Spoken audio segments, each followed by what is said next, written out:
Chamber of Commerce, and I'm pleased, but quite frankly, not surprised to see such a large crowd here this evening. I'm not surprised because, like you, I have spent the last several weeks trying to digest the barrage of economic news. Once venerable financial institutions going bankrupt, shrinking GDP, which is the hallmark of recession, the roller coaster ride of the stock markets, which is cutting into everyone's savings. Fortunately, we have right in our own community an internationally recognized institution whose legions of experts can help us make some sense of it. We should all thank Dennis Kessler, the Edward and Agnes Ackley Executive Professor of Entrepreneurship at the University of Rochester Simon Graduate School of Business, for coming up with this terrific idea of inviting some faculty from Simon to give us their insight into the current global and national economic crisis. Tonight, we'll hear from several experts offering their perspectives as well as answering your questions. To get things started, I'd like to introduce our moderator for the evening, Mark Zupan, Dean of the Simon School and Professor of Economics and Public Policy. Mark came to the Simon School in 2004 after serving as Dean and Professor of Economics at the University of Arizona's Eller College of Management. He has also taught at the University of Southern California's Marshall School of Business, where he also served as Associate Dean of Master's Programs and as a teaching fellow at Harvard. He holds a BA in Economics from Harvard University and a PhD in Economics from MIT. Mark has also co-authored 2 books and written numerous articles for academic publications, and has made contributions to articles and written pieces for Business Week magazine, the Financial Times of London, the Wall Street Journal, and the New York Times. Ladies and gentlemen, please join me in welcoming Dean of the Simon School, Mark Zupan.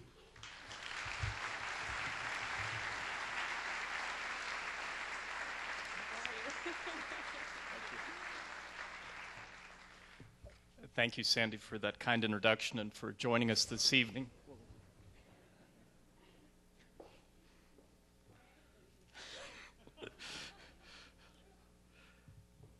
We're delighted you're here and still alive. And we want to thank RBA for its support, the Jiva Theater, RBJ, as well as Dennis Kessler, as Sandy mentioned, who came up with the idea for the event. It harkens back to this old quip by Mark Twain, who said that a lot of people complain about the weather, but not many people do anything about it. And thanks to Dennis's idea and the support from our sponsors, we thought we'd assemble a group of our faculty and prominent alums to offer perspectives. And what we're proudest of in our alumni, when we ask them what they got out of the Simon School, is that it taught me how to think.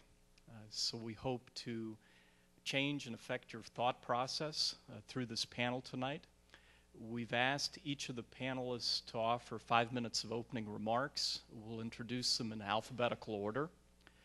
They'll touch on some questions we've already received from audience members. Those of you who are interested in asking some specific questions, we'll pass around index cards, and if you could fill out with your question, we'll collect them, and to the extent possible, we will ask them to also address the questions that you've submitted. And then we'd just like to put in a plug as one of the sponsors at the Simon School. If there are other ways we can be of assistance to you, please let us know. December 2nd, we'll do our annual economic forecast, sponsored by J.P. Morgan Chase downtown. Charlie Plosser will once again give his forecast. He's a former dean of the Simon School and now the president of the Federal Reserve in Philadelphia. You might have seen him quoted quite a bit and pictured in places like the New York Times and the Wall Street Journal for his views on monetary policy and inflation. So we'll be honored to have him back, and if you'd like more of what you'll experience tonight, please join us on December 2nd. If there are ways we can help you with your hiring needs, please keep us in mind for either internships, full-time hires, or alumni placements, and if there are ways we could help you with developing your current employees, for those of you in management positions in area firms, we have part-time specialized masters and executive MBA programs. The executive MBA, for those of you that may not know, recently switched to meeting every 2 weeks as opposed to every week, and we've seen enrollments double in a 2-year period after cutting down the time cost area organizations by 50%. So with that promo behind us, would now like to introduce the panelists in order. First, Dan Burnside, who is a rocket scientist. He's a Cornell PhD in math, also a Simon MBA. He's director of quantitative research at Clover Capital locally. He teaches a highly popular investment management class at the Simon School. Also actively advises our students in the oversight of the Meliora Fund, and more recently in developing additional programs to help our students prepare for the CFA. I have a good friend, an economist, who likes to quip that economics is the science that focuses on making common sense hard. Dan Burnside does the inverse. He makes very difficult things very easy to understand. So would like you to join me in welcoming Dan Burnside first.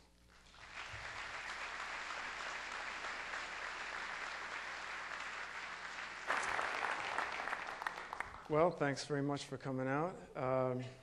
Since I work in the money management business, in addition to teaching at Simon, I thought I'd probably focus on comments that have to do with your investment portfolio and how, if at all, the things that you've been reading about all year affect your investments. Yes, they do. Oh, should I speak at the podium? No? No? Is it a little too loud? Can you turn it down? Okay, I think they've turned not loud enough. Okay, they control the volume for me remotely. I don't know who does that. Let me see if I can turn it up. I don't think I can do that. How about if I just try to talk louder? How's that? All right. Well, so I want to talk about two things. One is, have the things that have been happening affect you? The answer is yes. You already know that, but maybe I'll give you some color on that. And the other is, what about going forward? Are you supposed to do anything special? Are you supposed to respond to this in some way? Are you supposed to take some action that's different? Are you supposed to prognosticate about the future? And roughly the answer to that is no, and I'll give you a little detail on that. So let me review the year quickly. We've all lost money. I lost money in my financial investments. If you're invested in any kind of stocks, you've likely got less money now than you did at the beginning of the year. The U.S. stock market's down about, I think about 35% year to date. And if you had invested money in stocks outside the United States, which is a prudent thing to do, you've lost even more money probably, at least this year. And if you were invested in bonds, at least most kinds of bonds, especially the corporate bonds, probably also lost money. There are a few safe havens in the fixed income market, but not many. This is one of those years where having cash sounds like it was a good idea. And if you read any basic investment advice, they always say you should have a certain amount of money in cash. And when all your friends are making 20% in the stock market, that seems foolish and old-fashioned until they're not, and then it seems like a very prudent idea. So this is one of those years. The basic implication, I think, of the things that have been happening are, to put it in short terms, is not much. All the things that we knew that were smart to do before are still smart. Diversification is still the key risk tool that we have, and it's still the best one, and people should be diversified. I hear a lot of people panicking now, and they're saying, I'm never going to invest in stocks again, and I'm going to keep all my money in the mattress, or I'm going to, well, people used to say, I'm just going to buy real estate. That's usually what they say. And this time they're not doing that. You know, there's always this sense when these things happen that yeah, you understand the basic reasoning of all those rules, but this is different. And I think, I don't want to be too down on the media, but they certainly like to hype up the anxiety on all these things and get you to think that everything's different. But things aren't really that different. I mean, you need to be diversified. You need to have some money in stocks, some money in bonds, some money in cash. You have money in other kinds of investments. That still makes sense. It's still a prudent thing to do. You don't have to make predictions about the stock market. In fact, if you have an investment strategy which is in some way based on trying to figure out what the economy is going to do, what interest rates are going to do, who's going to become president, what the stock market's going to do, you're on the wrong track. You're doing something wrong. So it seems crazy to say that because obviously all those things will affect your investments, and they will. But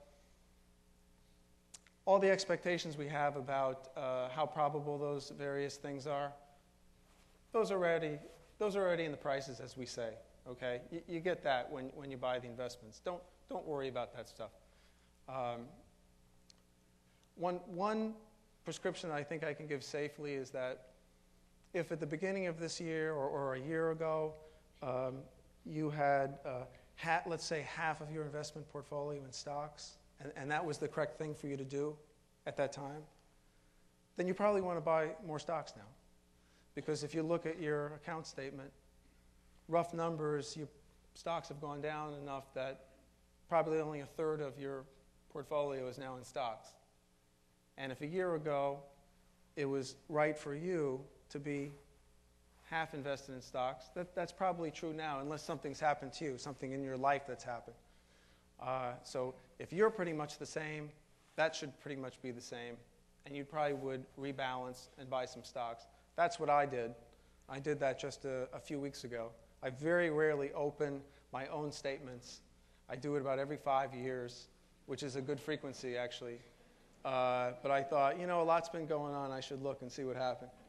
And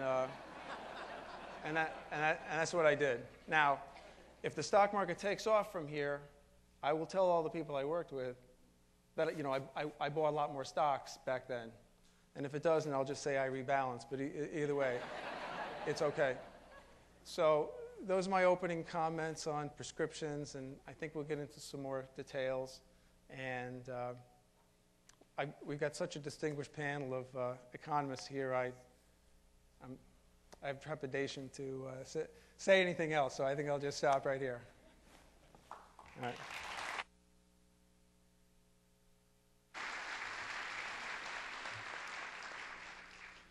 Our next panelist is Ron Fielding. He's also a Simon MBA alum, and he's distinguished, in my mind, by three things. One, his thoughtfulness. Whether you look at his area of expertise, municipal bonds, he was featured recently in Barron's for his thought leadership in that particular industry. Second, he's a consummate entrepreneur. He, with another alum, Mike Rosen, started the Rochester Funds, and it grew very successfully, eventually sold to Oppenheimer. Mike went off to run his own hedge fund. Ron is still with Oppenheimer as the senior VP in charge of municipal bonds, now helps them manage $30 billion roughly in portfolio size. And third, he's very vested in our community, whether it's his support for the Jiva Theater or whether it's for the George Eastman House. He gave a very thoughtful recent talk that a number of us will probably remember on the Erie Canal and the impact it had on the upstate New York area, or for helping us at the advisory board as he does at the Simon School. Would next like to welcome Ron Fielding.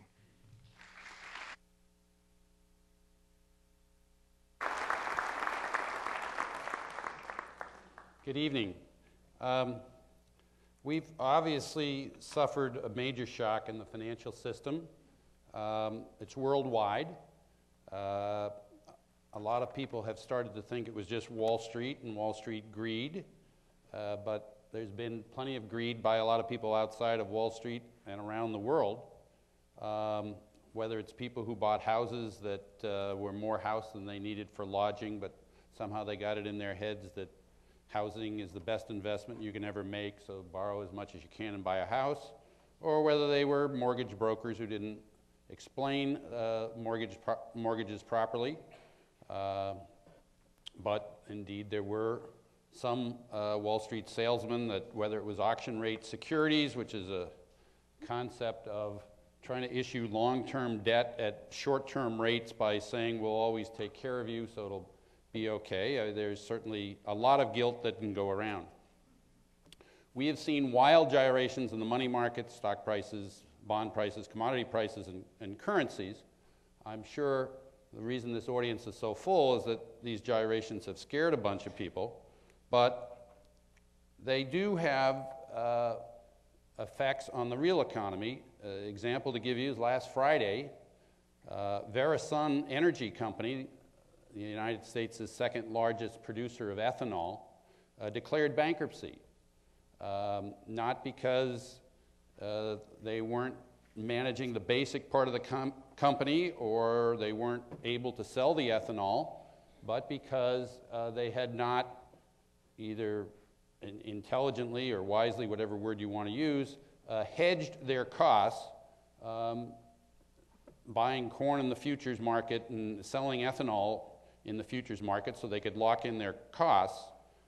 With the gyrations that have been occurring, that's very difficult to do.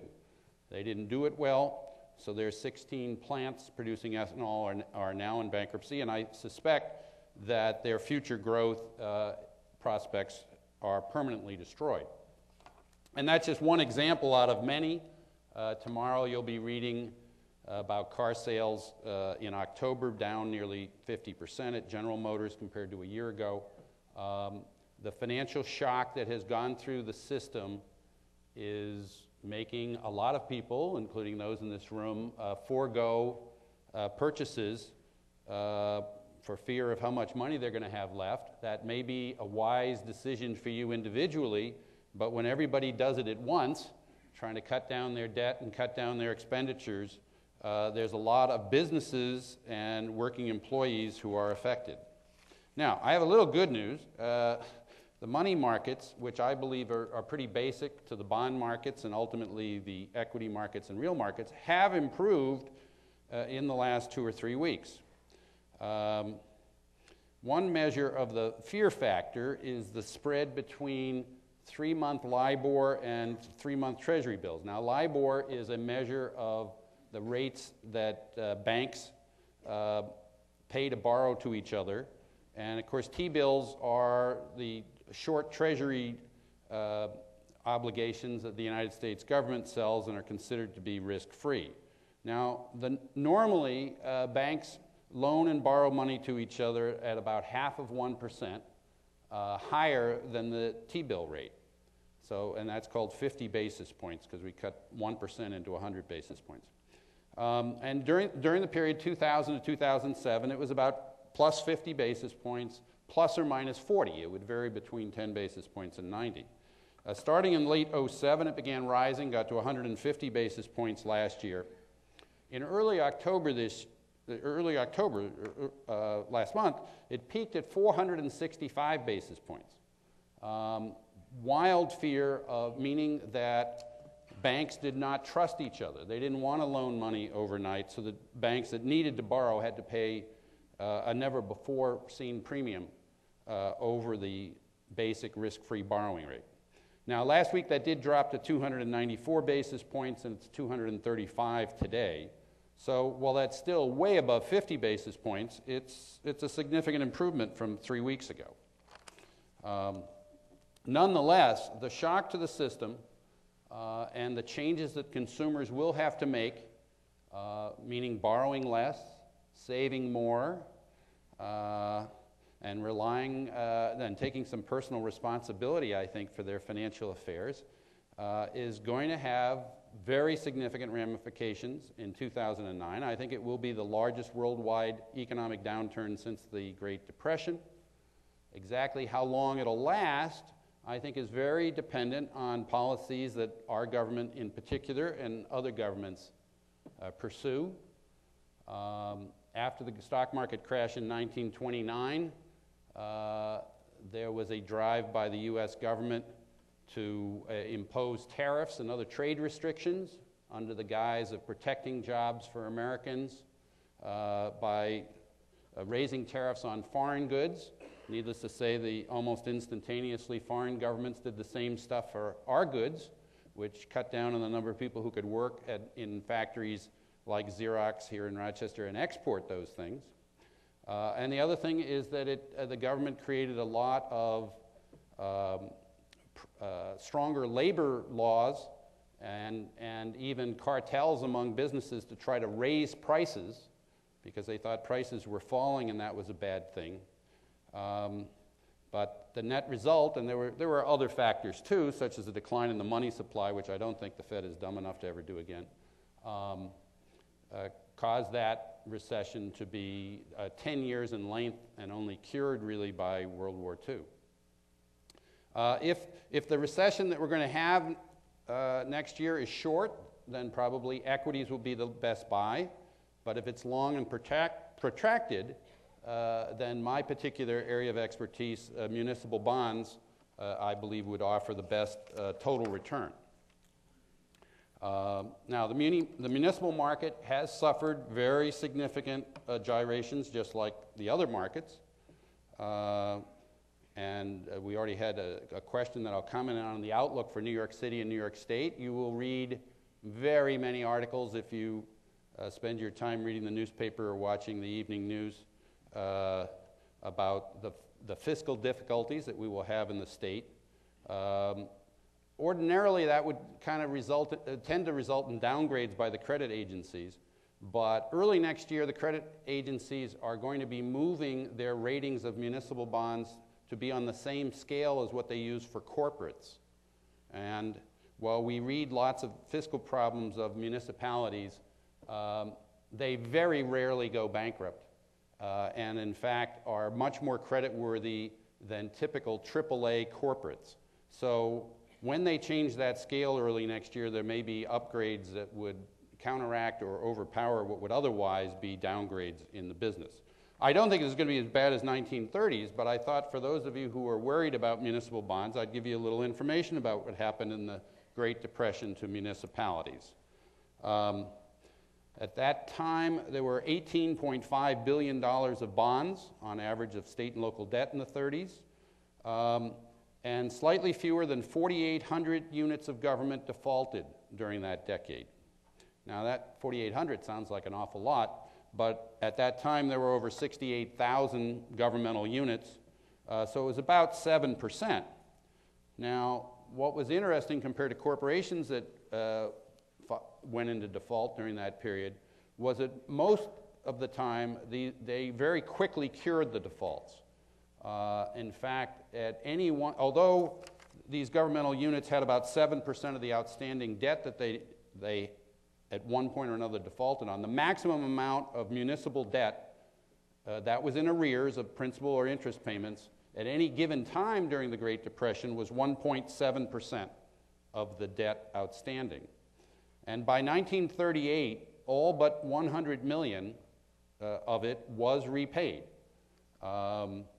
Most of those losses, which the 100 million accounted for a total loss equal to approximately 0.5% of the municipal debt outstanding. So about half of 1% was lost, again, not ultimately lost by the end of the decade. Obviously, if people who bought bonds at par panic when there's bad news and sell, they may have suffered a much larger loss. But for the decade as a whole, it's 0.5%. And most of those losses were for very small units of government, especially special purpose districts. Of the 48 cities in the United States with populations over 25,000 people that defaulted during the 30s, all of them were out of default by 1938, and all of them repaid the full amount of principal due on the debt. A few of them did adjust the interest payments that they owed, but of general obligation bonds of any city of any size, 100% of them paid back the money that they temporarily defaulted on.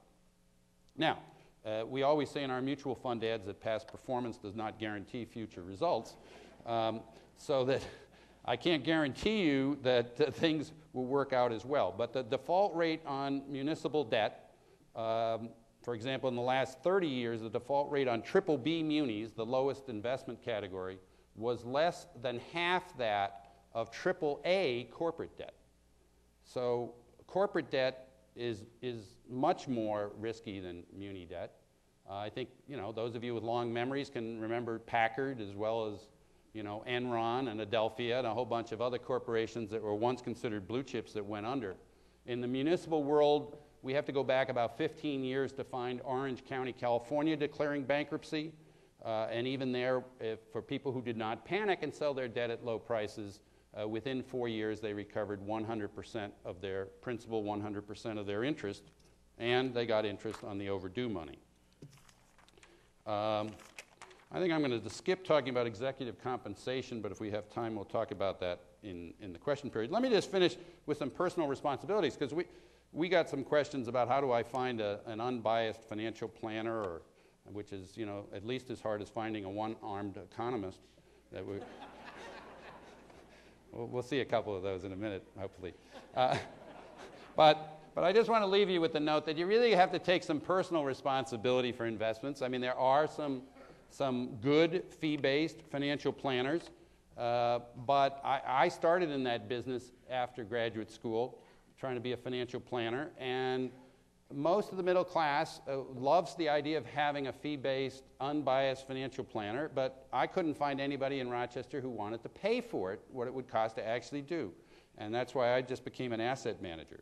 But I would recommend to you, turn off the TV, get rid of the newspaper, get rid of the weekly magazine rags with the sole exception of The Economist magazine. If you must read a weekly magazine, read The Economist, and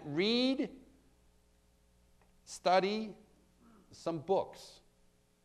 Ancient Thing, invented by Gutenberg. I know your kids don't know they're around, but the first one I'm going to start with is a very clever title called The Only Investment Guide You'll Ever Need by Andrew Tobias. Now, the title isn't quite true. It's not the only investment guide you'll ever need, but it's a very good starting point. So I recommend that highly, and that's paperback you can get for $15 or so now. Now, if you really want something heavy, particularly on the equity markets and trying to find great growth stocks, then I recommend a book called Engines That Move Markets by Alasdair Narn, N-A-I-R-N. This is someone who worked under John Templeton, one of the Simon Executive Advisory Committee members for many years. It's a heavy book, but it will teach you a lot about how difficult it is to find great growth stocks. And lastly, another book, Lattice Work, subtitled The New Investing by Robert Hagstrom. But if you really want to do this on your own, as opposed to hiring asset managers or being in mutual funds, you got to get rid of the TV, which will simply tell you the most extreme bloody events of the day. It will not give you any perspective, and if you watch long enough, with the exception of your local neighborhood, you'll start thinking that what you get on the news after a year is what's typical. And instead, they've given you 360 days of what's atypical. And it will not help your investment results at all. With that, I'll end for the time being and be available for questions. Thank you.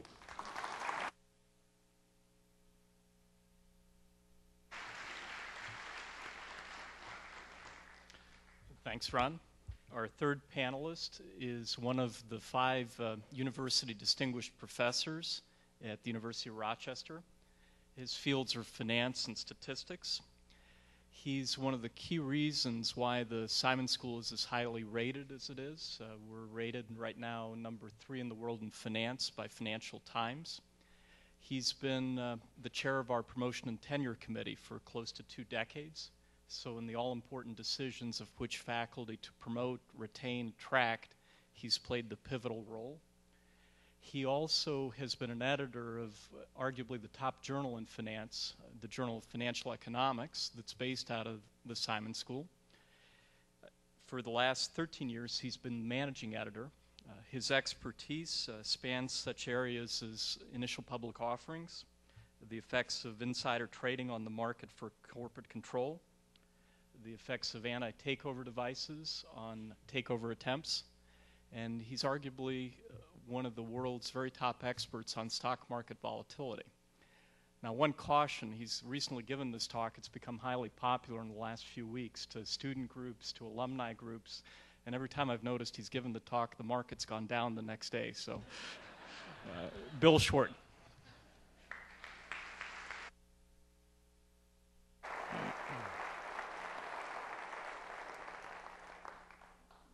Can you hear me okay from here? Yes? No. Now can you hear me better? Yes. All right. I'll just speak up. Mark's absolutely right. Sometime during the long time that I've been here at the Simon School, I got interested in stock volatility. In fact, I first got interested in the early, mid-1980s, and the papers from that research started coming out around 1987, and then it became a very hot topic. How many of you remember October 19th, 1987? Yeah, okay. Now you know why it was a hot topic. I got tired of working on that topic after a while, and that was convenient because stock volatility settled down and it became not a hot topic anymore. For various reasons that I'm not quite sure of, I got talked into giving an overview talk about stock volatility to the incoming students at the Simon School in early September. And I put together a collection of information from my past research and other things, from current market information and so forth. And the whole point of the talk was basically to say, what's stock market volatility? And at the time, I thought that was a very reasonable position to take. Since then, I've had, as I've given more versions of this talk, I've had to revisit exactly the perspective I was giving in the talk, and now I'd say the subtitle of the talk is more like, okay, it's volatile, I agree. But maybe not quite as bad as you're led to believe by reading newspapers, watching the television, and so forth. Now, this is not a conspiracy. Ron and I didn't get together to agree on how to minimize public relations coverage of this event by bashing newspapers and televisions. But the truth is that a lot of what you see in newspapers and on television and so forth is overly dramatized by talking about things like how many points the Dow Jones Industrial Average moved. It's pretty hard not to know that in the last month we've had several record or almost record-breaking days in terms of the movement of the Dow Jones Industrial Average. One of the points I tried to convince my students, our students of, and I think is a good point to come away from tonight remembering, if nothing else, is that's a useless metric. Talking about the Dow moving 900 points really isn't all that informative unless you know, first off, what level it was to start with. The Dow Jones Industrial Average didn't get above 900 points in its entire history, going back to 1885 until about the mid-1960s. So it couldn't have fallen 900 points until, it got at least up to 900. I mean, even if it was going to go to zero, okay? It was physically impossible. If you look at the 60 biggest one-day moves in the Dow Jones Industrial Average over its entire 120-year history, all but one of them are in the last 10 years. Why is that? Because the level of the Dow Jones Industrial Average has been higher. Those of you who felt really good about your IRAs, your 401ks, your 403bs, for those of us in the nonprofit sector, up until a couple months ago, recognized that stock prices had gone up, okay? They can't fall a lot in these absolute metrics unless they first have gone up, and we've seen them go down. In percentage terms, so 59 out of 60 of the biggest absolute moves have been in the last 10 years. In percentage terms, which is what really matters, that's the rate of return you'd receive on an investment you make. If you put $100 in, how many dollars are you going to have tomorrow when you wake up? In percentage terms, 5 or 6 of the days that we've had in the last year make it into that top 60 list, but the rest of them don't. You see actually quite a few days from the Great Depression that fall into this description, probably the most frequent period. There are some big days that happened in the late 90s, early 2000 period, the so-called dot-com bubble. That was a period of very high volatility. Not quite as high as we have now, but pretty high. If you look back even further, I have monthly data that goes back to around 1802, which I think is close to when Rochester started showing some signs of life as a city. You know, you think about a stock market in 1802. What were you trading? General Motors, IBM, Microsoft? No. Banks and utilities, okay? Banks, utilities, and life insurance companies. Now, up until the last couple months, banks and life insurance companies, or insurance companies, you would have thought of as being relatively low-risk securities. Lately, banks and insurance companies don't fit that description, okay? But back in, you know, the early 1800s, they were. There were no such things as railroads, all right? The steam engine hadn't been invented. I mean, there were a whole bunch of things that hadn't been invented. But if you go back, you know, all the way into the early part of the 19th century, stock volatility is relatively stable in the U.S. economy. Even through the Civil War, it didn't go nuts. It was high, but not ridiculously high. We had periods where bank panics occurred. Back in those days, a bank panic meant literally you show up at the bank and want to get your money out of your savings and checking accounts, and they say, I'm sorry, we don't have any. So we're not talking about stockholders losing. We're not talking about CEOs losing. We're not talking about employees losing their jobs. We're talking about bondholders, the people who put their money into the banks, losing. Even in the Great Depression, that was a serious part of the problem that occurred. There were lots and lots of bank failures. One of the things that's happened in our most recent episode is the various institutions that grew out of the Great Depression, like the FDIC, more knowledgeable Federal Reserve system and so forth, have come in to provide liquidity to keep financial institutions from failing, which is what would affect, I guess what's popularly now called Main Street. That's us. So you look around and you say, okay, stock volatility is high. How long is it likely to stay high? Well, it's interesting because nowadays we actually have the ability to buy the Wall, and here I'm going to advertise buying a newspaper, okay? Buy the Wall Street Journal, although you can do it online too. And look in financial markets and see what they say about what the future looks like. And it turns out we now have tools that we can look at that answer some of the questions you might have about what the future looks like. You can see both what the level of stock volatility is today by looking at something called the VIX, V-I-X. It's the implied volatility for the Standard & Poor's 500 index, which is reported by the Chicago Board Options Exchange. It has its own ticker symbol even. There's another companion index called the VIXN, VXN. Wall Street guys always come up with these cute little names, which measures volatility in the NASDAQ market. And the Chicago Board Options Exchange, being entrepreneurial, created these in part so that they could create a market for trading futures contracts in stock volatility. And they do that now. People literally make bets on where volatility is going to be in the future. And the good news is, if you look at the price of the VIX futures contract out into the future, 3 months out, 6 months out, 9 months out, 12 months out, it's much lower than it is now. Okay? So markets, people trading to make money, looking forward, expect volatility to come down pretty rapidly. And that's a good thing. Okay? We won't be seeing these moves of 1,000 points up and down per day for much longer. At least that's what the smart money is currently betting. And you can go look this up on the internet yourself if you don't believe me. Every day these futures contracts and their prices are out there. And my reassurance that things won't be as bad, 6 months from now as they are now, in terms of volatility, is, I think, sort of a common sense and empirically based bet about what's coming. Does that mean unemployment's going to be high, or low, 6 months from now? Not necessarily. Does it mean real estate prices in Rochester are going to skyrocket? Not necessarily. But it does mean we're not going to spend so much time listening to news shows or reading newspaper stories about great big swings in stock prices on a day-to-day or intraday basis. The only time in history where we've had a really prolonged period of volatility is during the Great Depression.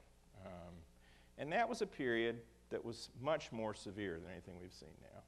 So I guess that's the kind of Boeing 737 overview of stock volatility that I wanted to give you in my brief time up here.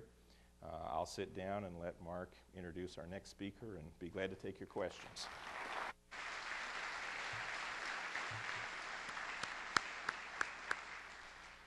Bill alluded to markets as ways to forecast future activity, or there are even markets, as some of you may know, to forecast political events.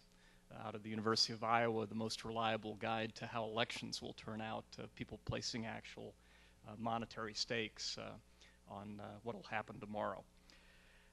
Our next speaker is the Louise and Henry Epstein Professor of Finance at the Simon School. Henry Epstein was an EMBA alum of Simon. He was instrumental in starting an office supplies business that ended up being sold into Staples and was a key reason for Staples' success. Cliff Smith is an expert in corporate financial policy, derivative securities, financial intermediation. He's widely published. He's had a huge impact on his field, research-wise.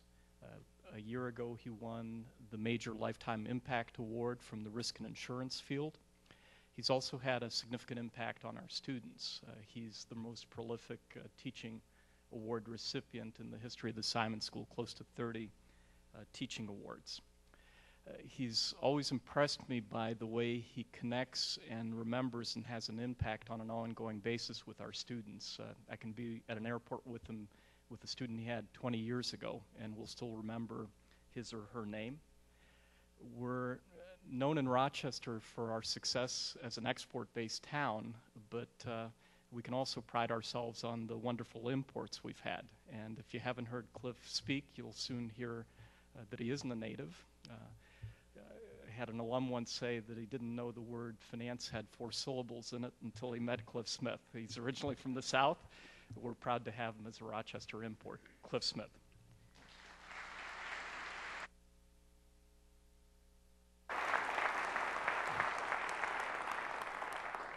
Thank you. Can you hear me? This is never a problem for me. What can I say? It's awfully good to look out and see so many good friends, former students. I've got to admit, last week I was in this building sitting up there. If you haven't seen Frost Nixon, it's a wonderful evening.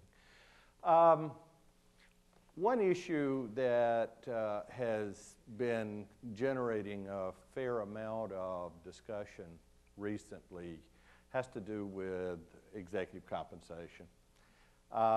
And so I thought I'd just take a few minutes and try and set some of this in perhaps a little different framework than you'd read about it in the New York Times.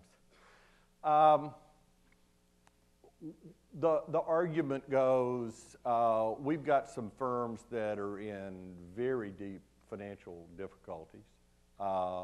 In some industries, the government is taking taxpayer money and putting together a bailout plan for the organization, and yet companies are talking about making very large payments to a set of senior managers in those organizations.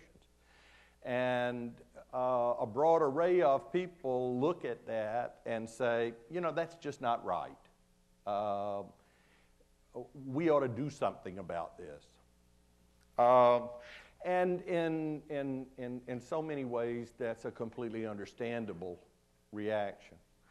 I would caution you, however, that most of those very large payments are the direct result of a set of contracts that the firm entered into with its managers. And I'd further remind you that this country's got a long history and quite a bit of pride associated with being a country of laws, someplace that contracts are honored. And so how to get from here to there if you're righteously indignant about the kinds of payments that an executive of a bankrupt corporation might get if their employment wasn't renewed, is not a straightforward, easy, and obvious answer to come up with. I mean, most executives, when they sit down and negotiate, we'd like you to be our next CEO, there's an employment contract that's negotiated between the board. Usually the fellow in the driver's seat there is either the chairman of the compensation committee or the chairman of the board. You enter into a contract with the fellow on the way in the door, and that contract says, if my employment's terminated, I'm entitled to a severance package. And so what's being proposed, although it's not usually discussed in exactly this language, is, well, let's just tear up that contract. Let's unilaterally abrogate this contractual arrangement between the firm and its senior managers. I guess I'd be a lot more comfortable if the discussion ran along a slightly different line. Usually in these contracts, the payment doesn't have to be made under an articulated set of circumstances. Bad performance by the firm is not one of those articulated set of circumstances. And so what I think every board is undoubtedly going to do anyway on a go-forward basis is to think much more carefully about whether picking up that standard old contract, dusting it off, refreshing it, and renewing it for the next 5 years is exactly the right thing to do or not, or whether what we do is we pull out a finer pencil, we sit down and negotiate on a more hard-nosed basis, but negotiate over the contract renewal, and perhaps, I think it's quite likely, that on a go-forward basis, for the next round of contracts, we'll wind up in a different place. I'm a lot more comfortable with that than I would be on saying, well, here's a contract that we got into, both sides freely entered into. We don't like where it ended up. Let's just tear it up, pretend it never existed. We got any NFL fans in the room? Some people maybe watch a game or two yesterday. You remember a couple of weeks ago, what was all over ESPN was this press conference that Al Davis, the head of the Oakland Raiders, was having about the little set-to that he got involved with the coach. And he basically announced that after weeks of speculation that he was pulling the string, he was firing the guy. And Al Davis said in this press conference, oh, by the way, we're firing you for a cause. I don't like what you've been saying about various things in press conferences that you've had. And the coach says, well, does this mean that that contract that we negotiated and the remaining payments that under that contract you're obligated to pay me, you're thinking about not living up to your side of the contract? Al Davis said, that's exactly right. Now, the sportscasters on ESPN, I got to give them credit. These guys generally aren't rocket scientists, but they asked exactly the right question. And the thing that I found fascinating was they spent very little time throwing around the F word.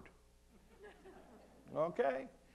I mean, in general, when I start getting into debates on issues like this and people start throwing around the F word, I get nervous.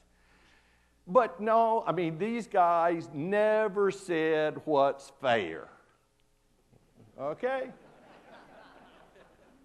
And instead of bringing up this fairness argument, which in my economics book is sort of the last refuge of a scoundrel, instead of talking about what's the fair way to treat this coach, the ESPN announcer said, who the hell is Al Davis ever going to hire again?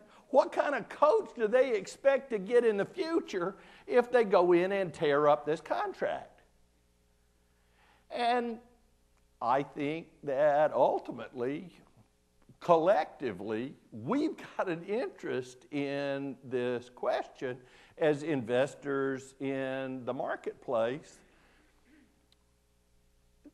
There's a lot of risk associated with taking a position in an organization that could really use a lot of expert talent.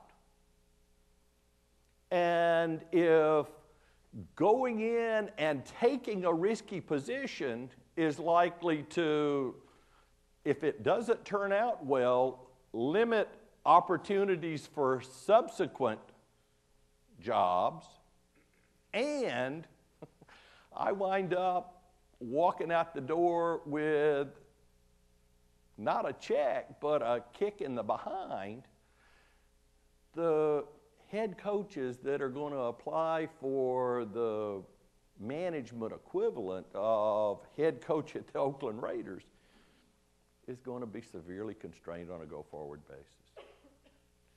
This is not, resist using the F word in these conversations.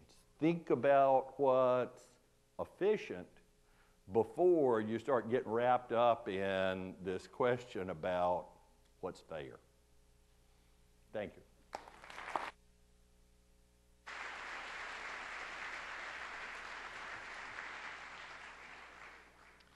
Thank you, Cliff.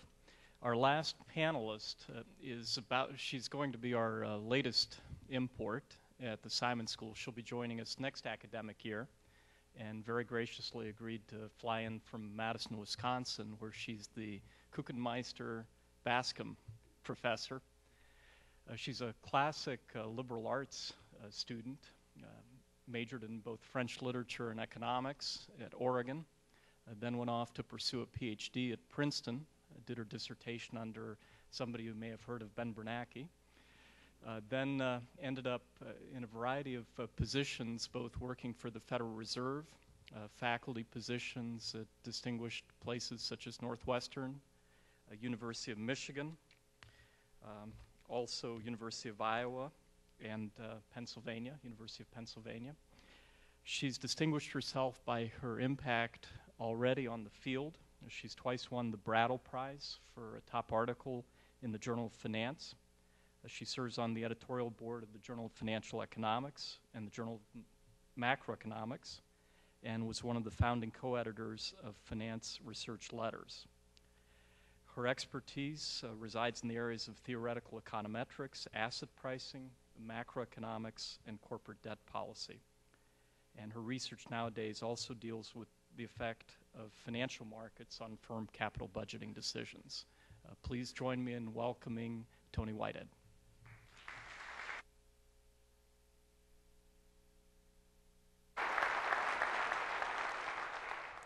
Okay, oh, you can hear me.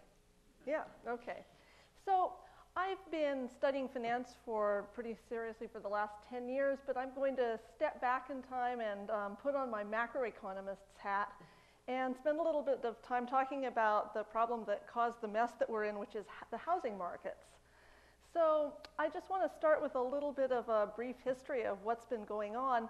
Housing prices for the longest time were very, very stable. So, you know, from say the 60s up until the late 90s, if you adjust for inflation, they rose at like 0.5% per year. So not much faster than inflation. And then in the late 90s, they started rising much, much more quickly, say at 4.5% per year. They peaked out at 2006, and they have been falling exactly as fast as they had been rising. So they've been going down at about 4% per year, adjusted for inflation ever since. And so you want to think, so what's going on here? Well, the way to think about what's going on is to think about, well, what's a home? Well, a home is basically a bunch of bricks and cement and wood that's arranged in a very nice way on a chunk of land. And the bricks and the wood and all of that stuff hasn't really been going up in price at all, so it's the land. And the land is what has been going up in price. It rose very steadily up into the late 90s, and then it spiked, and now it's been falling. And so what people always ask me is, well, what's it going to do next? And so I always say, I don't know. And then, but I can't say that here. So I think that the right answer is somewhere between 0 and 10 years. So let's narrow that down a little bit. So you want to ask, are house prices overvalued? And if you want to say over or under, you have to have some idea about what's right? And so if you just do some sort of simple-minded little statistical model of house prices, where you say house prices are related to, say, inflation, GDP, interest rates, stuff like that, model works just beautifully. You know, this is just a simple-minded little model. It works really well until 2004, and then it blows up in your face. And then 2004 to 2008, it blows up in your face, but now it's back online again. So it's predicting the market really well. And that very simple-minded idea would say we're just fine now. But you noticed I kept saying simple-minded, right? And it is a little bit simple-minded. So the worst it can get is where we're at now. But then there's a little bit better way of thinking about this, and that is, what do you get when you get a house? You get some enjoyment out of living there, or you could always rent it out, right? And what a lot of housing economists think about is something called the rent-to-price ratio, which is the total rent on average people pay divided by the total house price. And that thing has, up until, guess when, the late 90s, been remarkably stable. It just chugs along since about from when I was born until the late 1990s at about 5.5%, just chugging along. And it tanked from, say, 1999 until 2006. It went from, say, 5.5 to about 3. That's an enormous fall. And that, of course, goes along with the rise in house prices. And what's interesting is that from 2006 until now, it's been going up, say, I don't know, to about 4%. And one would expect, and this is a big if the conditions in the capital markets are roughly what if they haven't changed in any strong, significant way, you'd imagine that that rent-to-price ratio over the long haul might want to go back up to, say, I don't know, 5.5%. So how long will that take? Well, if prices fall really fast, maybe a year. If they fall really slowly, maybe 5 years. So now I can't say I don't know anymore, but I can say that how long this housing crisis is going to last is going to depend on how fast we want to rip the Band-Aid off, right? And so housing prices will have to fall. They're probably, I think, my dumb opinion is they're probably still a little bit out of line, but they'll have to come back down a little bit more. Now, does that affect Rochester or, in fact, Madison, Wisconsin? No. So I was looking at the housing markets for these two cities. They're remarkably the same. The housing price rises have been just almost identical in the two cities. And they're actually both very stable right now. So does this matter for the Rochester area? Probably, because it affects the macroeconomy. And it does it in a couple ways. So the residential construction is up until 2004 was about 6% of GDP. And of course, when house prices fall, people don't want to build houses. And so residential construction is now about 4% of GDP. And so just by pure subtraction, that has hurt the economy a lot already and probably won't pick up anytime soon, is my guess. Notice I'm being vague. But in any case, so that's one way. The other way is what economists call a wealth effect. And so people have estimated that if your wealth, say your house price, your stock market portfolio goes down $1, you cut how much you spend by, say, 3 cents. So it doesn't sound like a lot, but imagine the amount, well, we all know what's happened to our stock portfolios. And those people who live in cities where their house prices have tanked certainly know what's happened to their house prices, and that's had a huge effect on consumption. So you probably all noticed a couple of days ago there was this result in the news that GDP went down by, what, 0.3%? It was almost all consumption. Consumer expenditures went down by 3%, and that's quite enormous. I think that's one of the biggest things we've seen in quite some time. Why did the whole total only go down by 0.3%? It was because of exports. And exports in the U.S. have been very strong, but one can expect that might not last all that long because the dollar has been rising. And also the rest of the world economy has also been tanking. So we have this, the consumers are really driving what's going on right now in the economy, and that has, I can't see that being fixed by exports next time. So you know a recession is when you have 2 consecutive quarters of negative GDP growth. We just had one. And I grew up in Nevada. I like to bet. So I would bet a chunk of money that we would see another one in the next quarter. The other thing is the financial markets. So what does all this mortgage stuff have to do with the financial markets? Well, people really didn't think that housing prices would go down. If you look at some of these real estate publications from, say, 2006, they were very optimistic. And a lot of investment banks bought, and banks and all sorts of financial institutions bought these mortgage-backed securities because they had great yields. And so they paid really high interest rates. And people weren't defaulting. So let's say you live in a house and the house price is going up, up, up, up, up, and all of a sudden you lose your job. Well, what do? You sell the house, right? It's because you can sell the house. You take your capital gain and you go do something else. Well, what if house prices are going down, down, down, down, down? You lose your job. You can't sell the house because you'd have to take a check to the closing, and that's not going to work. And then foreclosure takes a while. It's not something that just happens like that. So you get a couple of months of, rent-free, and so you foreclose. And so as long as house prices were going up, people, if something bad happened, there was no reason to foreclose. They just sold the house. But now we're seeing all these foreclosures, which lead to more property value decreases, and then you get a spiral effect.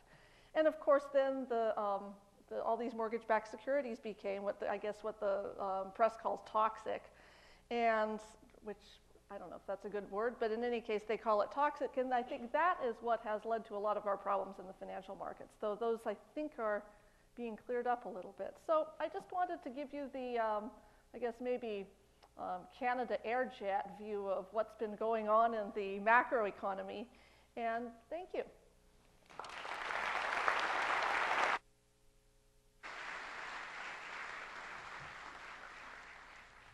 Now turn to questions. If you'd like to fill out an index card, we'll try to get to as many of these questions, giving precedence to the ones that have already been submitted.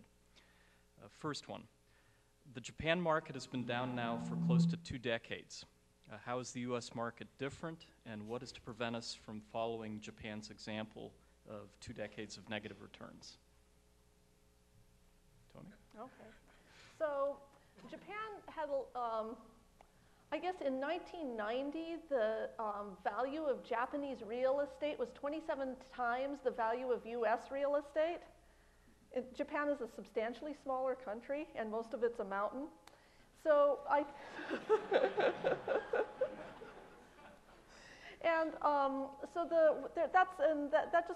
one of the differences is that the Japanese real estate bubble was much more significant than what's been going on in the U.S. The other thing is the policy response was really, really different. The Japanese government didn't want the banks to fail, and so they reacted very slowly.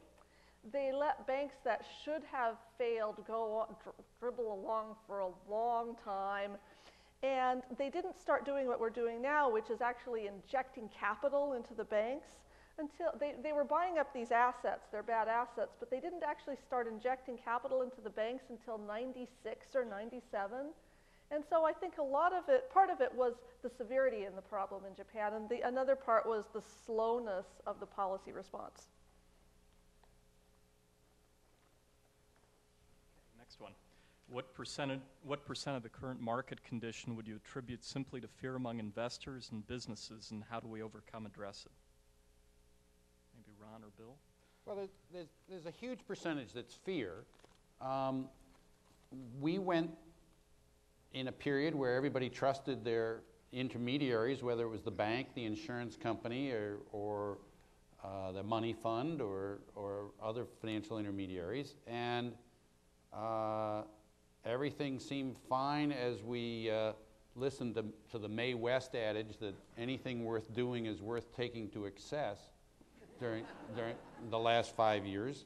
And the crunch is exacerbated by the fact that after a failing of a institution or two, whether it was Lehman Brothers or Bear Stearns or Washington Mutual, there has been in the last month an incredible fear that no financial intermediary is safe. And that fear has driven investments in U.S. Treasury bills down as low as negative yields at one point in the last month, but at the 1% or less level, while opportunities are available in, again, to go back to municipal bonds that are tax exempt, 6%. But people are so fearful of either locking their money up for an indeterminate amount of time or the worry of the institution failing, that there has been money that's been, or investments pulled out of institutions, causing the very thing that's been feared about, the run on the bank. So fear's a lot of it, and both the Treasury and the Fed, perhaps not as quickly as we'd like, but they're definitely working on the problem. The Fed is pushing a lot of money into the system, which hopefully they will take out before it's actually spent, and we have a lot of inflation. But for the time being, the Fed is pumping money in because there's many nervous, fearful people taking it out.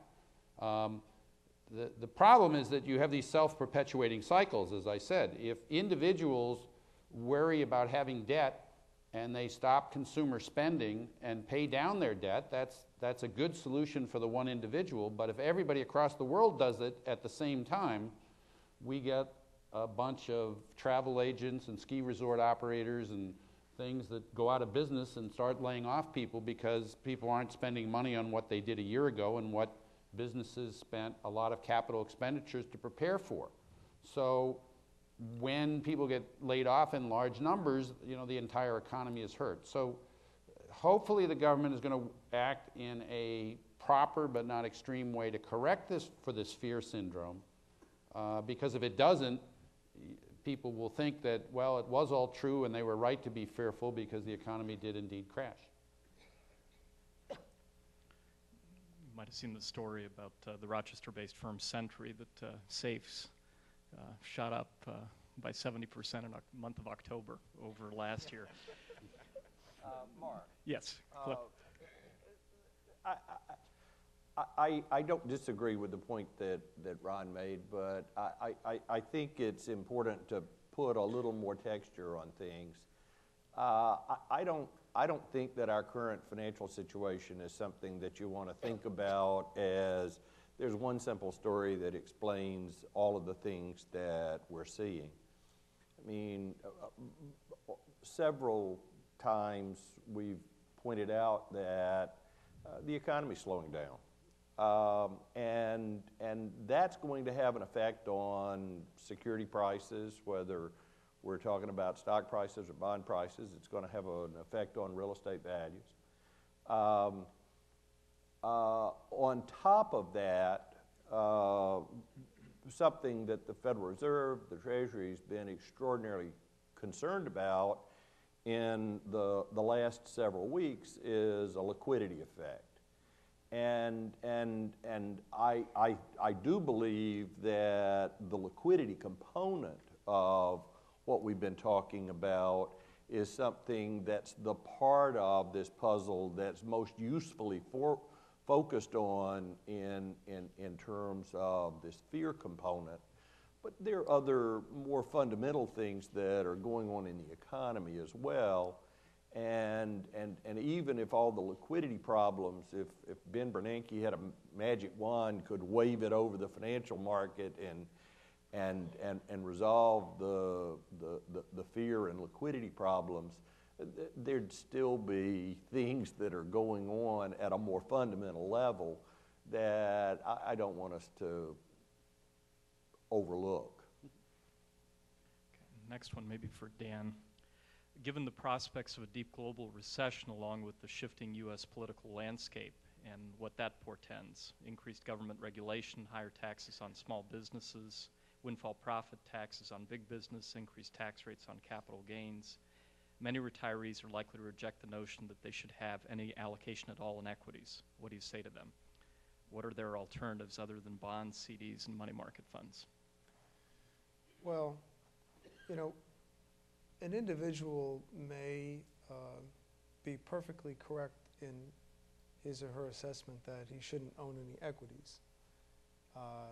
But if that's the case, he'll reach that decision by evaluating things that have to do with him, not that have to do with the world and the stock market and the economy and who's going to become president and all those things I alluded to before. It's okay not to own stocks. I mean, it's not un-American or anything like that. You know, if you don't need the higher return that stocks will probably give you, and you can't tolerate the risk that they certainly have, there's nothing wrong with not owning stocks. Okay. But what you don't want to do is say, oh, I think stocks are going to do this, or I think stocks are going to do that. Because believe me, you don't know that. Because I know people who do know that, and they don't know that. All right? Don't. I didn't even realize that was funny. I was being serious. Don't base your personal finances on things like that.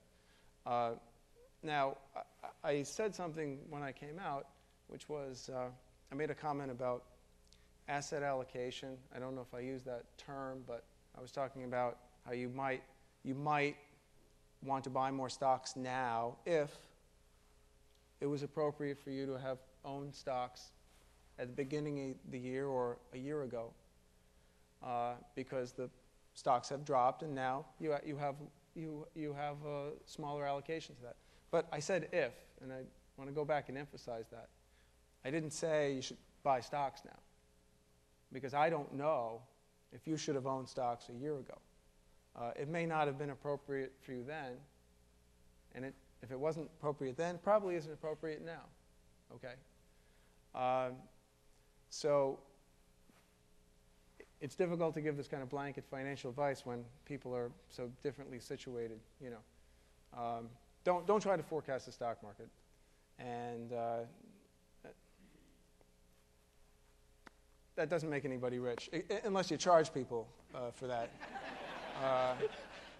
That you can actually become rich doing that. So, well, let me add something about that from my experiences in the mutual fund industry. I've seen repeated studies, none of which may cover the investment period of the last couple months, but over long periods of time show that stock mutual funds return about 11% a year over long periods, but that the average investor in a stock mutual fund only earns about 5.5%. Now, how can that be that the average fund makes 11 and the average person investing in them only makes 5.5? Because the 11 that I'm quoting you is already after the expenses of the fund. The reason for that huge disparity is that there's a huge human tendency to believe that whatever the trend has been recently is what's going to continue forever. And, you know, this attitude works when we're babies and we're learning language. It works for learning red lights and green lights as to when it's time to cross the street. But this trend following does not work for investing. And so I agree with Dan that, without knowing what your equity allocation should have been a year ago, it's tough to give advice now. But I can tell you that stocks are cheaper now than they were a year ago. And that, there's a few people like Warren Buffett, they're a precious few, who do believe in buying low and selling high. Whereas most human beings, because they are trend followers, get into equity mutual funds or other equity investments after they've gone up, because they think if they've gone up 20% a year for the last 4 years, and then it's a sure thing they're going to go up 20% a year for the next 4. So they tend to buy at the top, and at times after the stock market has gone down, they get very discouraged. Things are down 30, 40% in the last 12 months, and they say, I got to get out because I'm convinced that what's happened in the last 12 months is what's going to continue, even though that continuation, when booked over the next 24 months at the same rate, would get us to 0, which isn't going to happen. So that while it's very important to understand asset allocation, please keep in mind that if you buy after equities have gone up, or any investment class, whether it's houses, municipal bonds, or stocks, that if you buy after something has gone up for 3 years, you're probably buying high. And if you get discouraged and sell it after it's gone down 40%, you will probably be selling low. And that's not a good long-term investment strategy. Bill. The only other comment I would make to reinforce Ron's point, which is correct, is that those same studies that find that individual investors do worse in owning mutual funds than the mutual funds themselves do, necessarily imply that there's somebody, not the individual investors, who's doing better. Because on average, all those securities are held and somebody's earning those returns. So if the individual investors, buying high and selling low are doing something stupid, there's somebody out there who's on the other side of those trades who's making good choices. And perhaps one way to sort of put a little more meat under Ron's skeleton there is to say, don't be in that group. Be in the group that's on the other side of the trade. Don't rush out to, do something because you read the newspaper or the television and panicked. It's just the same. But it's so tough, which is why simply rebalancing gets you part of the way there and can be done mechanically without the emotions that we all inevitably have as we see the ebbs and flows of the markets. Among the people up here, we've been interested in some of these questions for too long. An accumulation of decades across the panel. And one thing that the academic community has just flogged to death is questions that ultimately boil down to how easy is it to pick winners? How easy is it to identify turning points in markets? And I'm telling you, this is a fairly large room. I could fill it up several times with academic papers that say, by and large, that is an extraordinarily difficult task to set out for yourself to pull off successfully. And so when I talk to my students, when I talk to my children about this kind of thing, I say, there's one thing that just don't begin to try and do. Just don't think about picking winners, because if that's what you think you're going to do with your investment portfolio, you will fail. There are some things that you can do. You can worry about risk. Diversification is absolutely the most effective risk management tool that investors have. You can worry about transactions cost. You go in buying and selling things, your broker will put you on his Christmas card list forever. But, in my book, I know some brokers, they're fine folks. I like them a lot. But making their bonus isn't at the top of my to-do list. the third thing is worry about the tax consequences of what you do. I don't want this to turn into another infomercial for Ron's funds, but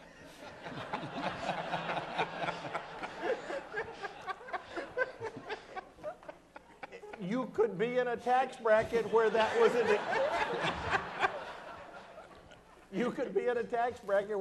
an extraordinarily appropriate thing to do. But view this stuff in the long run, think about the big picture and fit yourself there. Don't open up the newspaper every morning or obsess on what's going on Bloomberg or keep checking Yahoo Finance every 15 minutes. You'll drive yourself nuts. Stick to your day job. Next question, probably.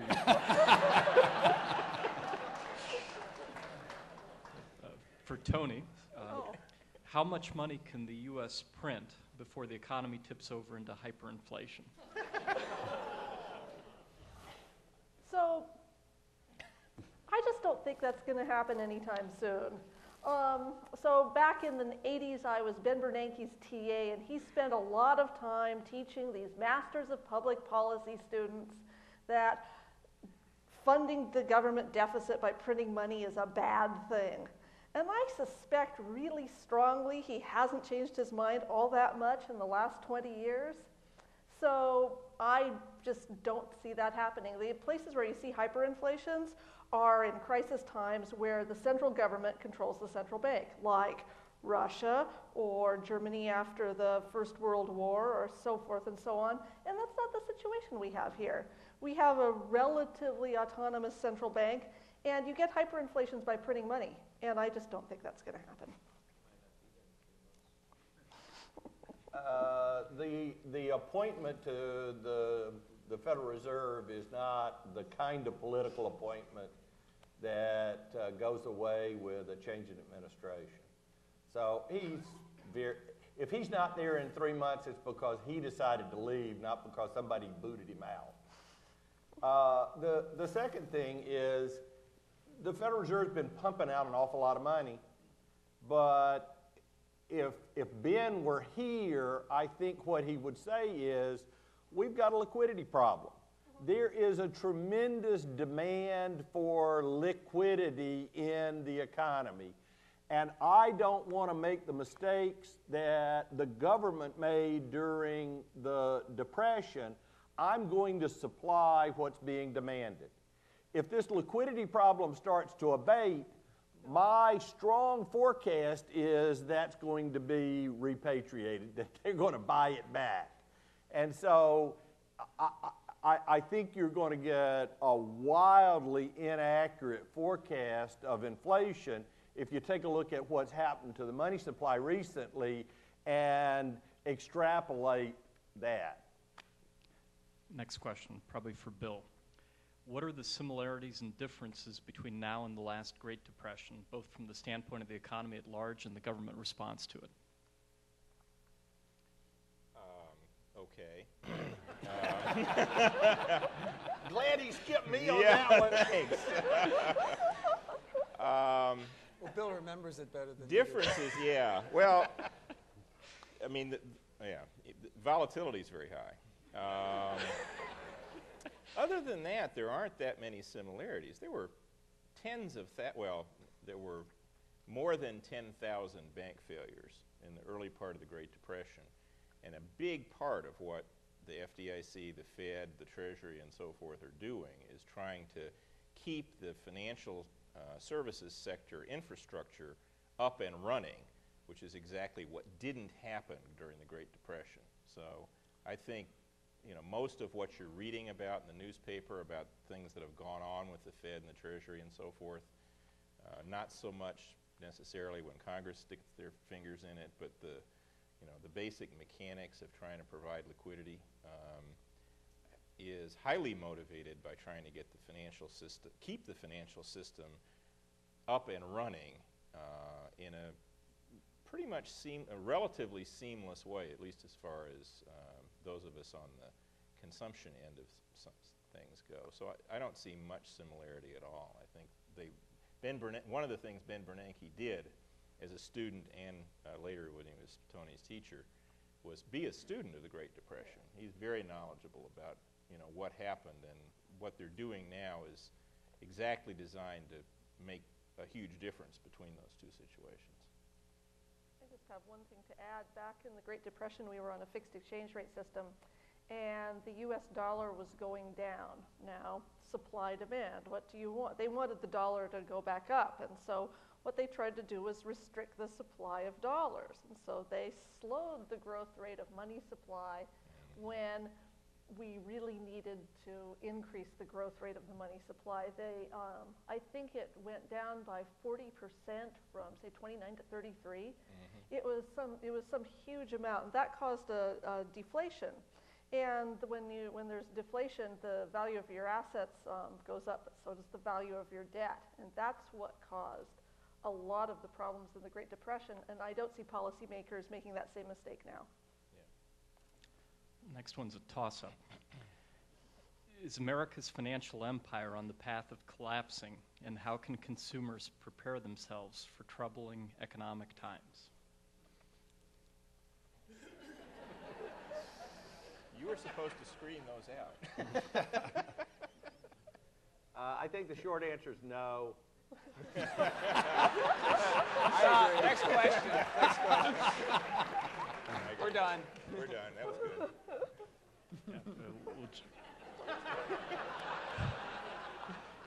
We'll just share a personal story. When I was going to grad school, it was a time where everybody believed Japan would eventually run the world, and had many friends studying Japanese, and once had a conversation with Craig Barrett, who was at the time the CEO of Intel, and he was saying how they were making annual pilgrimages to Japan to learn about how to improve manufacturing processes. And they eventually started to realize that all their business cards from Intel had their email addresses on them, whereas the executives they were interacting with in Japanese firms were very slow to start putting email addresses on business cards. And what for him that indicated was there's something very entrepreneurial about the U.S. culture if unleashed the right way. We have an alum who's one of the founders of MySpace. He graduated in '74, tough times like right now, and when we talked to him a month ago was very excited because what he views these as opportunities where everybody else freezes if you can focus on promoting entrepreneurial ventures. And this is a guy who in April in 1 week took 4 different companies public. So anyway, the opportunities are there. Mark? Yes? Just to, You want to elaborate? This if you go back 20 years, there were an array of books about how wonderful the Japanese economy was. And important parts of that discussion focused on the role that the government played in the economy. The Ministry of Finance, MEDI, were things that were being held out, and the U.S. in some areas, Harvard, was being chastised for not having a more focused and aggressive industrial policy. Don't forget that the last 19 years, Japan's economy has, I think the technical term is sucked.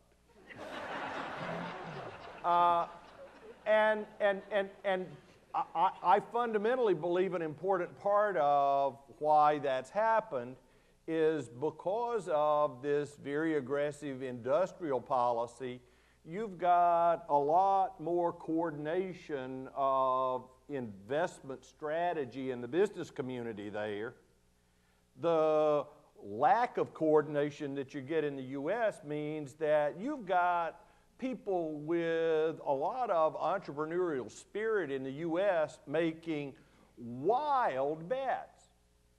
The point is, a couple of million wild bets, some of them pay off. And you know, if like Japan in the 70s, you make a very coordinated, appropriate bet with the whole economy behind it, and it turns out well, you go up the league tables in impressive ways. But you start putting, think about having the whole economy run by the guy.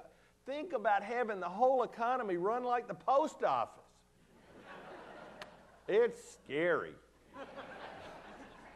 My cell phone's going to start going off here in a second, but Okay, next one. Secretary Paulson has stated that banks should merge more.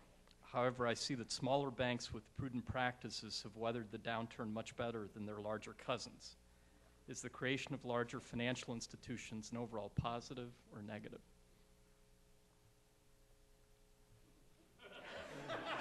He's looking at me. Oh, this is out of my ballot. Oh, Toni? okay. So let's see. We've had some mergers lately. So Merrill Lynch was having problems, right? And all of a sudden, Bank of America took it over, and there were no more problems, just like that. And what was the difference? It was that Bank of America had capital, right? And so on that level, mergers are good, because that will, if you can diversify the capital, and if somebody has a little bit too much, give it to somebody who doesn't have enough, then that will be a good thing. There is one problem with having really big financial institutions, which is what we saw with Freddie Mac and Fannie Mae. It's the too big to fail problem. And if you're too big to fail, then you have incentives to take on way too much risk. So it's 6 of one, half a dozen of the other. Next one, probably for Dan or Ron. Should we diversify the institutions that hold our retirement funds? Are TIA, CREF, Vanguard, T. Rowe Price, and others financially sound and safe? That's a good question.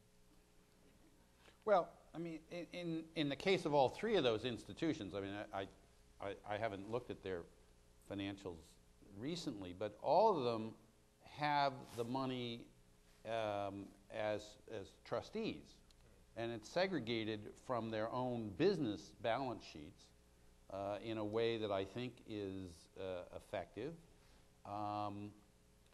Obviously, there's an occasional case where somebody's you've read lots of stories in the newspapers about identity theft where somebody has somehow gotten into your account and taken the money out.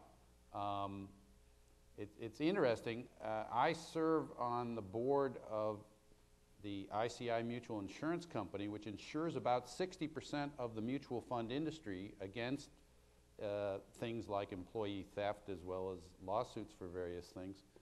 And in the 10 years I've been on the board, I've read a heck of a lot more articles about identity theft than we've actually seen in claims of it actually happening in the mutual fund industry. It's really very rare among mutual funds. But the assets in Vanguard or TIA CREF are with a bank custodian, and even if the financial institution has difficulties, it does not mean that you're going to be part of the company's balance sheet. So I don't think there's real grounds to worry. But if you can't sleep at night, then a financial investment's not a good idea. And if you feel better splitting your money up among 10 mutual fund families rather than having it all in one and dealing with the increase in paperwork that involves, if that makes you feel better, it's okay. No mutual fund ever said you had to make an all or none decision about sending your money to us. Next one's probably for you, Cliff, or Bill. Compensation committees constantly tell us that they must pay huge salaries to executives in order to get the best talent. It would appear that this top talent doesn't know what they're doing. Go for it. Without using the F word. There are no sure things out there.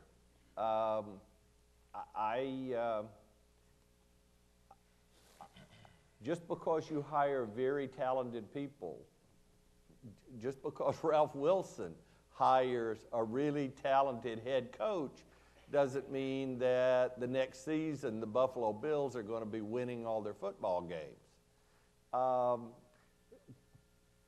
Part of the problem that you deal with is what's going on in the economy at large, what's going on in your sector in particular. Very bright people can wind up swimming upstream in ways that a particular firm's circumstances don't look all that good. I think you've got to take a couple of steps back and ask on a broader basis, what's the alternative? Was it Churchill that said that democracy was a really lousy political system except compared to every other one that anybody had ever dreamed up?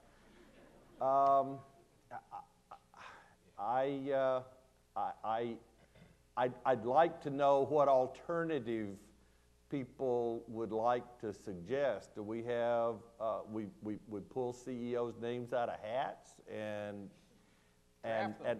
draft them? Yes. So,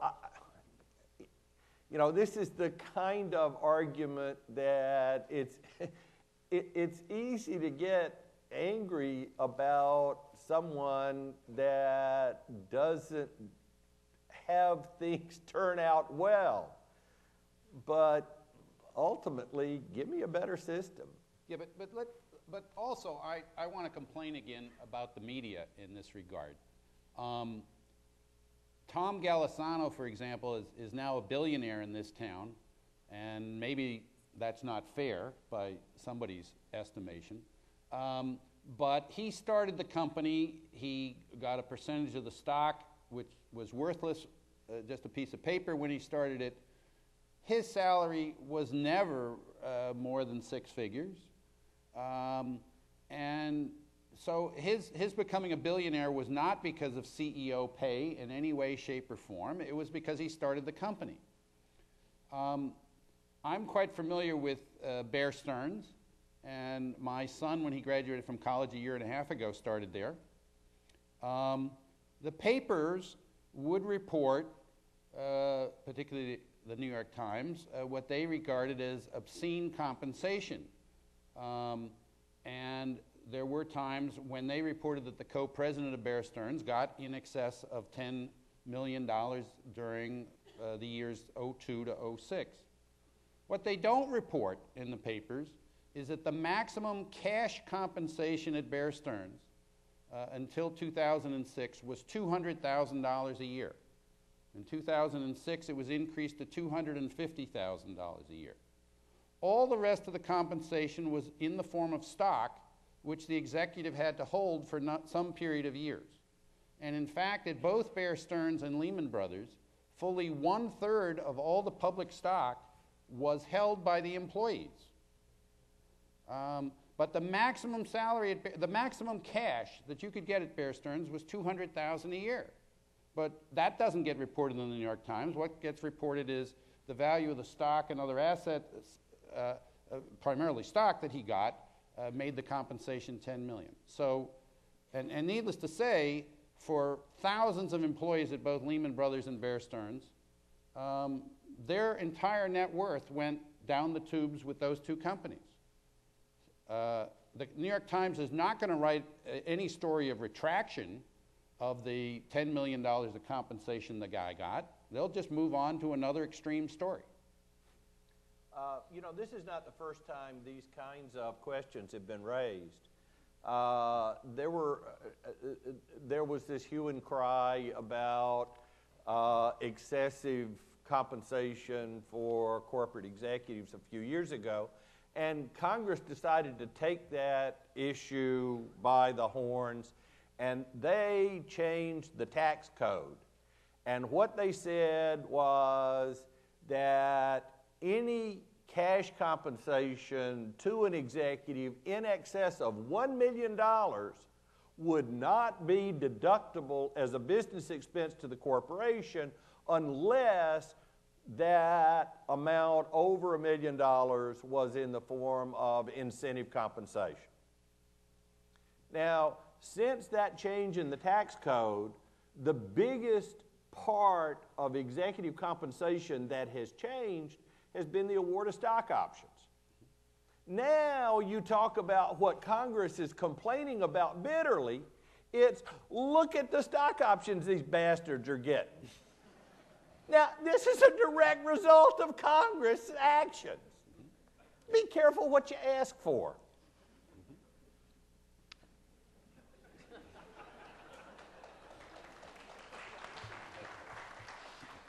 Next question's a toss-up.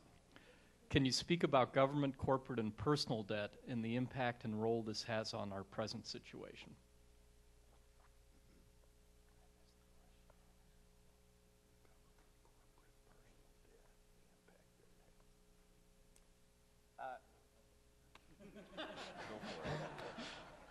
I mean, look,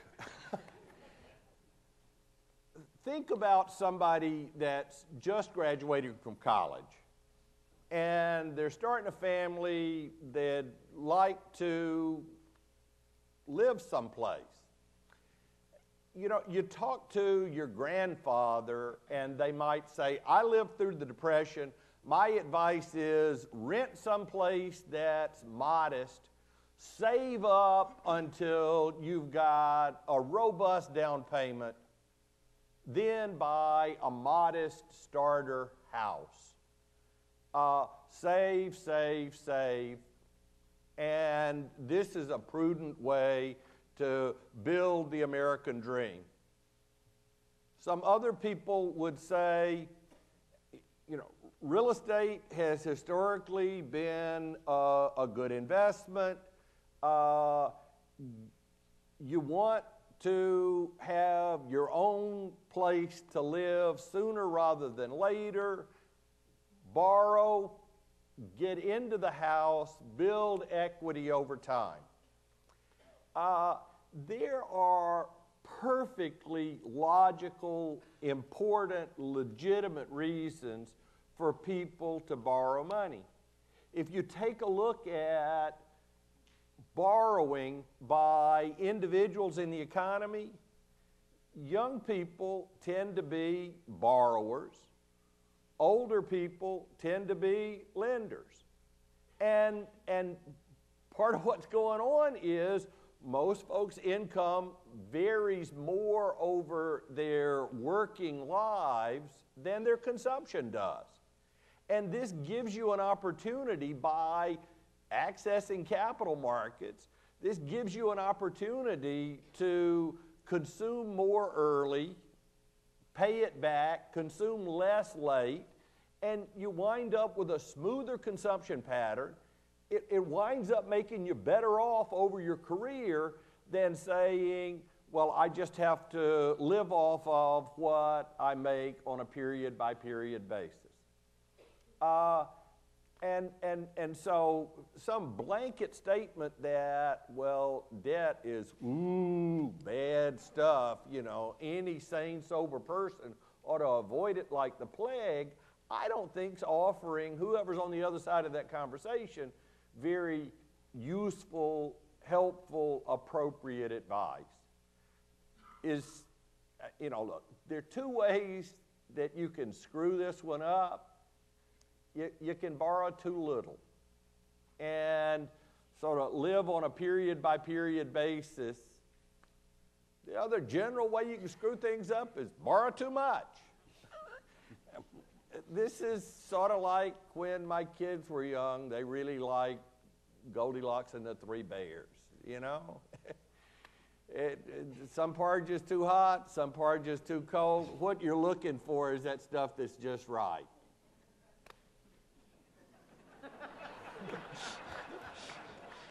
And you'll know that with hindsight.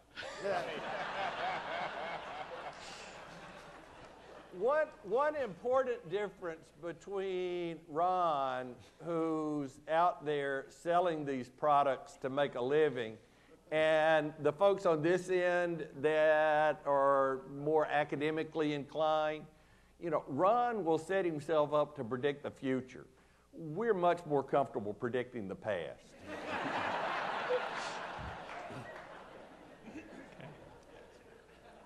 Turn to our final three questions, and probably for Dan or you, Ron. Some high-rated bonds have attractive yields now, especially those in financial services and munis. Should I believe the ratings, and should I buy long-term bonds in these areas for income as the major part of my portfolio? I'm 77. That's closer to you than me.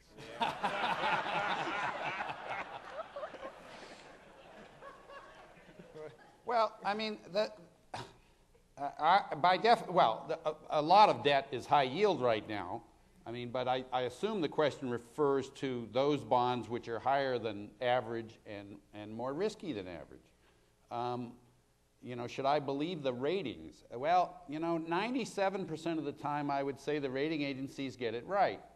But part of the problem that we've had in the last couple of years in this country, or it started 5 years ago, was that clever investment bankers, we won't want to pick on names that you might know in your neighborhood, so we'll just say E.F. Hutton, since there's nobody here that I'll offend by that anymore.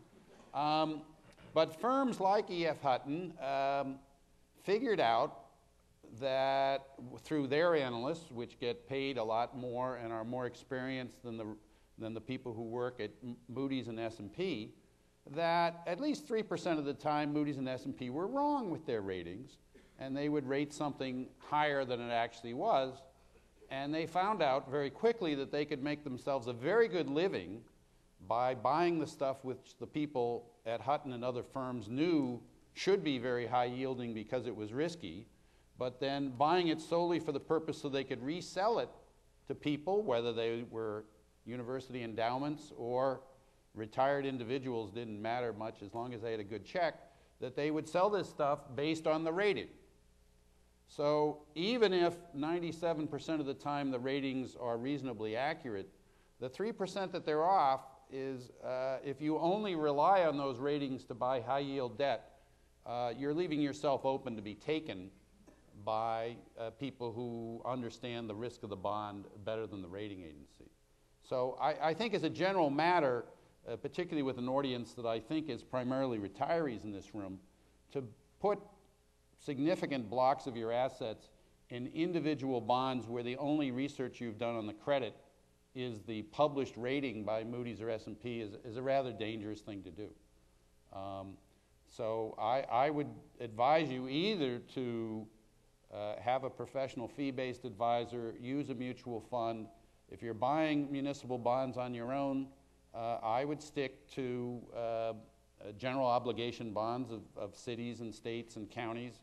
Don't read the newspaper about the financial crisis, because the politicians in that case, there's a fundamental difference that government officials have compared to corporations. Under our Constitution, they're allowed to send out gunmen to collect the revenue. So as long as you stick to those institutions that are allowed to send out gunmen to collect the revenue, I think you'll be okay.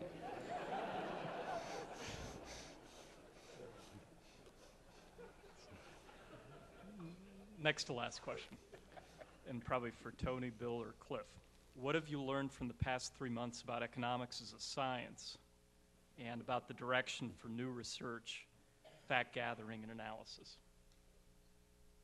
Well, I can tell you there's going to be a special issue of the JFE sometime in the next 12 months that focuses on the most recent financial crisis, because I've been having email correspondence with Luigi Zingales and a couple of other people who've been active in talking about this stuff. We've clearly learned some things. Having said that, most of the things we've learned, this isn't the first time we've seen them. And so, I don't think it's been more exciting for the newspaper people, I think, because they don't have the perspective. The people, not speaking for Toni, but Cliff and I have been around for a long time. And Toni probably read about some of this stuff. But we don't actually go back to 1807. No, but we read about some of it too. Right, but The details are different, but it's certainly a phenomena that we've seen lots of times in lots of countries. And guess what? We're still here. So, you know, take a deep breath. Don't watch Bloomberg so much, or MSNBC, or any of those other things. Don't watch Kramer. Oh, definitely. I'm with you for that one. Yeah. Does anybody watch Seinfeld? Okay, you know, they have the Kramer. Take financial advice from that Kramer. Not the other Kramer. Toni, Cliff? Bill said it all. Bill did a good job. There you go. Well, last question, and it's anonymous, so it ties in with one of Cliff's earlier points. When will the Buffalo Bills win their first Super Bowl? When do they win what? No. In all seriousness, want to encourage you, if there are future students that we could attract that could turn out to be like Ron Fielding and Dan Burnside, please encourage them our way. If there are ways we could help your firms with hiring and placing current students, we have a fellow faculty colleague who's noted that we place 5 more students, especially in the Rochester area. We end up being a top 20 school as opposed to a top 25 school, so we get a lot of leverage in that dimension. And last, if you're looking for a place to invest and you're a little bit skittish about the stock market or even muni bonds, would encourage you to think about the Simon School. We'll talk to you afterwards.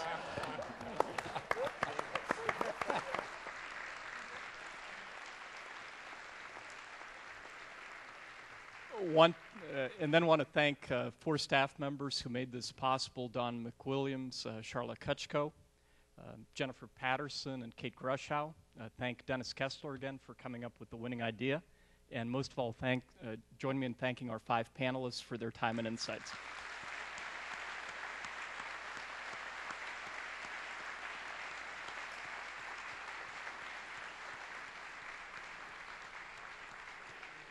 Have a good evening.